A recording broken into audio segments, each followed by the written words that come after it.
सीटों की घोषणा के बाद से ही पश्चिम बंगाल में बवाल मचा हुआ है। इस बीच लोकसभा में नेता प्रतिपक्ष राहुल गांधी ने वोट चोरी को लेकर मोदी सरकार पर बड़ा हमला करते हुए कहा कि भाजपा का हर छठा सांसद वोट चोरी से जीता।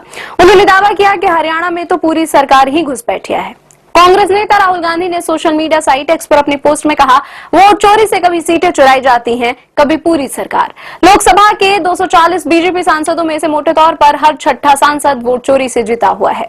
पहचानना मुश्किल नहीं क्या उन्हें बीजेपी की भाषा में घुसपैठिया कहें, और हरियाणा वहां तो पूरी सरकार ही घुसपैठिया है। उन्होंने कहा कि जो संस्थाएं अपनी जेब में रखते हैं, जो मतदाता सूचियों और चुनावी प्रक्रिया को तोड़ मरोड़ देते हैं, वो खुद रिमोट कंट्रोल्ड हैं।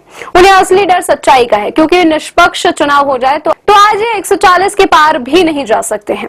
राहुल गांधी ने इससे पहले कहा था कि जो टीएमसी की हार पर खुश हो रहे हैं, उन्हें यह बात साफ तौर पर समझ लेनी चाहिए कि असम और बंगाल के जनादेश की चोरी हुई है।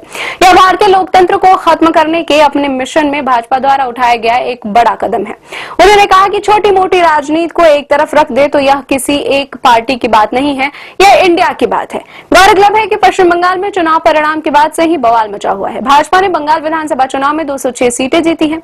ममता बनर्जी की पार्टी टीएमसी 80 सीटों पर सिमट कर रह गई, जिसने 2021 में 213 सीटें जीती थी, जबकि ममता बनर्जी स्वयं भवानीपुर में अपनी सीट नहीं बचा पाई।